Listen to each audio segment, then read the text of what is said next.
ସୁନ୍ଦର କହିଛି ଏବଂ ଯାହାକୁ କୁହନ୍ତି ତା ଭିତରେ ଗୋଟିଏ ଶବ୍ଦ ପାଇଲେ ସେଟା ଅମୃତମୟ ପ୍ରକୃତ ଗଙ୍ଗାଧର ହେଉଛନ୍ତି ଅମୃତମୟ। ଆପଣମାନେ ଦେଖୁଥିବେ ବର୍ତ୍ତମାନ ଯେଉଁ ଯୁଦ୍ଧରେ ଭଲ ଘଟଣା ଚାରିଆଡ଼େ ଦିଲ୍ଲୀ ଶାନ୍ତିରେ ସଙ୍କଟ ଦେଖାଯାଉଛି। ୟୁକ୍ରେନ୍ ଏବଂ ରଷିଆ ଭିତରେ ଯୁଦ୍ଧ ଚାଲିଛି। ଟ୍ରମ୍ପ ନୂଆ ସଭା ପ୍ରେସିଡେଣ୍ଟ ହେଇଛନ୍ତି ରାଷ୍ଟ୍ରପତି ଆମେରିକାର, ସେ ଆସି ମଧ୍ୟସ୍ଥତା କରୁଛନ୍ତି ଏବଂ ସେ ଚାହୁଁଛନ୍ତି ବିଶ୍ୱରେ ଶାନ୍ତି ପ୍ରତିଷ୍ଠା କରିବା। ସେ ଏବେ ଚାହୁଁଛନ୍ତି ଗଙ୍ଗାଧର ମେହେର ପ୍ରାୟ 120 ବର୍ଷ ତଳୁ ଏ କଥା ଚିନ୍ତା କଲେ।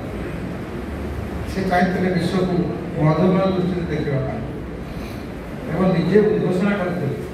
ଏବେ ଗୋଟେ ଟିଭି ଚ୍ୟାନେଲ ମୋତେ ଡାକିଥିଲା, ସେ ଖାଲି ଉତ୍କଳ ଦୂରରୁ ସେ ଚାଲି ଆସିଲେ, କିନ୍ତୁ ଗଙ୍ଗାଧର ମେହେର ଖାଲି ଉତ୍କଳ ନୁହେଁ କି ଓଡ଼ିଶା ନୁହେଁ କି ଭାରତ ନୁହେଁ, ସମଗ୍ର ବିଶ୍ୱକୁ ଘେନି ଆସିଲେ।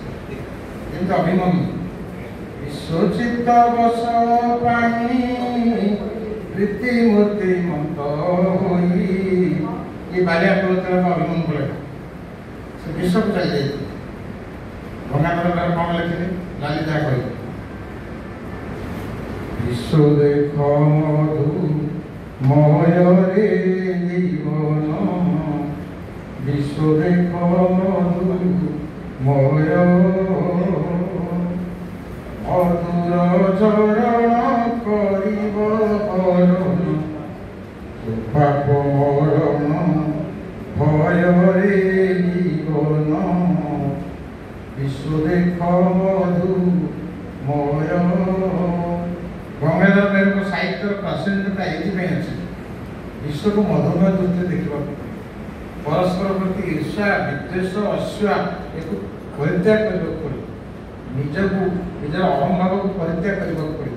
ସେଥିପାଇଁ ସେ ନିଜେ ବି ଲେଖିଲେ, ମୁକାର ମାତର ମୋର ନୁହଁ ବୋଲି କହିବାକୁ ନାହିଁ ବାଟ, ଗୁରୁ ଶ୍ରୀ ଚରଣେ ପ୍ରଣାମ କରୁଛି, ହୀନତା ବିଶ୍ୱ ସମ୍ରାଟ। ତେଣୁ ସେ ବିଶ୍ୱକୁ ଚାଲି ଏବଂ ନିଜେ ଲେଖିଥିଲେ, ବିଶ୍ୱ ଜୀବନରେ ତୁମକୁ କରୁଣା ସିନ୍ଧୁ, ବୋଲିବାକୁ ମନ ବଳୁନାହିଁ ଯେନୁ, ସିନ୍ଧୁ ତବ, ସିନ୍ଧୁ ହେଉଛି ତବ କ'ଣ ନା କୃପା ବିନ୍ଦୁ, ସିନ୍ଧୁ ତବ କୃପା ବିନ୍ଦୁ, ତମ କୃପା ବିନ୍ଦୁ ହେଉଛି ସିନ୍ଧୁ। ତେଣୁ ସେ ଓଡ଼ିଶା ଭିତରେ ସୀମିତ ନଥିଲା। ଏବଂ ଲାଲି ଆଉ ଗୋଟେ ସୁନ୍ଦର କଥା କହୁଛି, ନା ପ୍ରାଚୀନ ଏବଂ ଆଧୁନିକ ଏ ଦୁଇଟା ଭିତରେ ଗୋଟେ ସେତୁ ସ୍ଥାପନ କରିଥିଲେ ସଭାପତି ଗଙ୍ଗାଧର। ସେଥିପାଇଁ ନିଜେ ଉଦ୍ଘୋଷଣା କରିଥିଲେ ପ୍ରଣୟ ବଲ୍ଲଭ, ଜୟ ବେଦ ବ୍ୟାସ, ଜୟ କାଳିଦାସ, ଭାରତୀ ପ୍ରିୟ ନନ୍ଦନ, ପୂର୍ବେ ଜ୍ଞାନ ଗୁରୁ କବି ମଣ୍ଡଳୀର ଲଲାଟେ ଚନ୍ଦନ। ମୁଁ ଏ କଥାକୁ ଓଲଟେଇ ଦିଏ, ଏପଟେ ବସିଥିବେ ଗୌରୀକୁମାର ବ୍ରହ୍ମା, ସେପଟେ ବସିଥିବେ ଜୟକୃଷ୍ଣ ମିଶ୍ର, ବିଖ୍ୟାତ ପ୍ରଫେସର। ଏବେ ଆଉ ଜଣେ ବିଖ୍ୟାତ ପ୍ରଫେସର, ତାଙ୍କ କନ୍ୟା ଆଜି ଉପସ୍ଥିତ, ପ୍ରଫେସର ଡକ୍ଟର ନଟବର ସାମନ୍ତରାୟ, ତାଙ୍କ କନ୍ୟା ଆଜି ଉପସ୍ଥିତ ଅଛନ୍ତି। ଆପଣ ଠିଆ ହେଇଯାନ୍ତି, ଲୋକ ଆପଣଙ୍କୁ ଦେଖନ୍ତୁ। ବିଖ୍ୟାତ ପ୍ରଫେସର ନଟବର ପସନ୍ଦ, ସେ ବି ଆମ ବିଭାଗର ଅଧ୍ୟାପିକା ଥିଲେ। ତେଣୁ ନଟବର ସାମନ୍ତରାୟ ଜଣେ ସାଧାରଣ ଅଧ୍ୟାପକ ନୁହନ୍ତି। ଆପଣ ତାକୁ ଯାହାକୁ କୁହନ୍ତି ଯେ ଗୋଟେ କାଶା ଭିତରେ ବନ୍ଦୀ କରି ରଖିପାରିବେ ନାହିଁ, ସେ ମହାସାଗରରେ ବିଚରଣ କରିବେ। ଓଡ଼ିଆ ସାହିତ୍ୟର ଜଣେ ବିଖ୍ୟାତ ଗବେଷକ। ତେଣୁ ମୁଁ ଯେତେବେଳେ ଏଗୁଡ଼ା ସବୁ କହେ, ବହୁତ କ'ଣ ତଲ୍ଲୀନ ହୁଏ, ଅଜୟ ବାବୁ ଆପଣଙ୍କର ଏତେ ପାଣ୍ଡିତ୍ୟ, ମୋ ତପସ୍ୱିନୀ ମେଳ ସାହିତ୍ୟ ମୁଁ ଆପଣଙ୍କୁ ଏଡ଼ିଟିଂ ଥିଲା ଏବଂ ସେଇଠି ମଧ୍ୟ ମୁଁ କଲି, ମୁଁ ଏବେ ଜାଣିଛି ଜୟନ୍ତ ବାବୁଙ୍କୁ ଦେବା ପାଇଁ ତପସ୍ୱିନୀ ମେଳ ସାହିତ୍ୟ।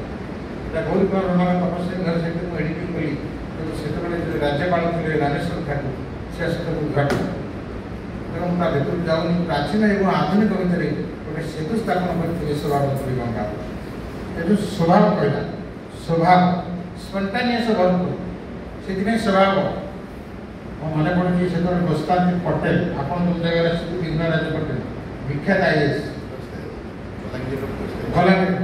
ବଲାଙ୍ଗୀର ସେ ଫାଷ୍ଟ ଆଇଏସ୍ ସେ ମୋତେ ଭାରି ଭଲ ପାଉଥିଲେ କହିଲେ ଅଜୟ ବାବୁ ଆପଣ ଆଉ ଗୋଟେ କର୍ମ ଏଇ ଭାଷାରେ କୁହନ୍ତୁ ଏବଂ କହିଲେ ଏଇଟା ସ୍ୱଭାବ କବି କେମିତି ନା ରାତି ସାରା କିଚକ ଆଉ ଶୋଇପାରୁନି ଦେଖିଦେଇଛି ଶୈଳେନ୍ଦ୍ରୀ ଅନନ୍ୟ ସୁନ୍ଦରୀ ତା ରୂପ ସୌନ୍ଦର୍ଯ୍ୟ ତାକୁ ପୁରା ବିମୋହିତ କରିଛି ନିଜରେ କାମ ପାଖରେ ରାତି ସାରା ଶୋଇପଡ଼ିବ ସକାଳ ହେଇଗଲା ବେଳକୁ ଗୋଟେ ଦାସୀ କ'ଣ କରିଛି ନା ସୁବର୍ଣ୍ଣ ଧରିଛି କିଛି ପାଣି ଘିରିକି ଆସିଛି ସେ ପାଣି ଆଣିଲେ କିଚକ ମୁଖ ପଖାଳ ନ କରିବ ଆଜିକାଲି ସିନା ବେସିନ୍ ହେଇଗଲାଣି ବେସିନ୍ରେ ମୁହଁ ଆପଣ ଯାଇ ଧରି ଦେଉଛନ୍ତି ସେତେବେଳେ ସେସବୁ ନଥିଲା ରାଜବାଟୀ ସୁବର୍ଣ୍ଣ ଧରି ମାନେ ସୁନା ଗୋଟେ ଛୋଟ କଳସୀରେ ସେ ଆଣିଛି ପାଣି କିଚକ ମୁଖ ପଖାଳ ନ କରିବ ଏହି ସମୟରେ ମୁଖ ପ୍ରକ୍ଷାଳନ ପାଇଁ ସୁବାସିତ ପାଣି ସୁବର୍ଣ୍ଣ ଧରିରେ କିଚକ ପାଶକୁ ଦାସୀ ଦେଲା ଆଣି କେମିତି ସ୍ୱଭାବ କବି ମୁଁ ଖାଲି ଟିକେ ଆପଣଙ୍କୁ ଯେମିତି ବର୍ଣ୍ଣନା କରିଦେଉଛି ସେହି ଦାସୀ କି ସେ ଯୋଗ୍ୟ ଦୁର୍ଦ୍ଦି ମଣି ବୋଇଲା ଚପଳେ କିଚକ ଦେଖିଦେଲା ତାହେଲେ ଇଏ ଦାସୀକୁ ପାରିଦେଲା ସେ ଏଭଳି ଜଣେ ଦାସୀ ତା ନାଁ ହେଉଛି ଚପଳା ଗଙ୍ଗାଧର ମେହେରଙ୍କ ସଜ୍ଜନ ନବୀନର ଗୋଟେ ବଡ଼ ବିଭବ ହେଉଛି ଚପଳା ସେ ନାଁ ଦେଇଦେଲେ ଚପଳା ସାଲା ବାବଦରେ ସେ କହିଲେ କରୁଣା ଦେଇଦେଲେ ଚପଳା ଏବଂ ବ୍ୟାସକବି ଫକୀରମୋହନ ସେନାପତି ତାଙ୍କର ସେଇଭଳିଆ ଗୋଟେ ଦାସୀ ଥିଲା ଛମାଣ ଆଠ ବନ୍ଧୁରେ ତା ନାଁ ହେଉଛି ଚପା ଦେଇଦେଲେ ଚପଳା ସେଇ ଦାସୀ କି ସେ ଯୋଗ୍ୟ ଦୁର୍ଦ୍ଦି ମଣି ବୋଇଲା ଚପଳେ ନୋଟ୍ ଅଫ୍ ଏକ୍ସକ୍ଲାମେସନ୍ ଭୋକେଟିଭ୍ ସେନ୍ସ ଚପଳେ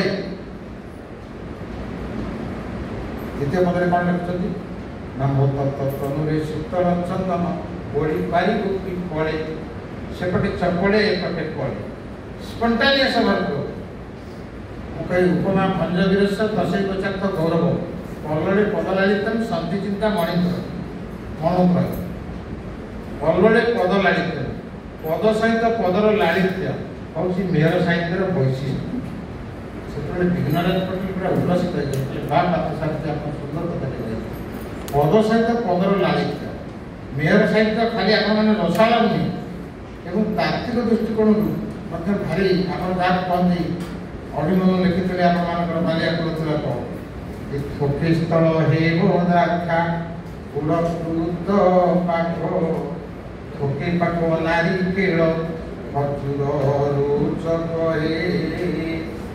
ତେଣୁ ଗଙ୍ଗାଧର ସାହିତ୍ୟ ସେଇଭଳି କେତେବେଳେ ଖଜୁରଟା କାଟିରେ ପକାଇ ଦେଉଛନ୍ତି ବଢ଼ିଆ ମଜା ଲାଗୁଛି ତାକୁ ଖାଉଛନ୍ତି ଟିକେ ସମୟ ପରେ ଦାନ୍ତରେ ଗୋଟେ ଷ୍ଟୋନ୍ ବଢ଼ିଆ ବାଜୁଛି ମେହର ସାହିତ୍ୟ ସେଇ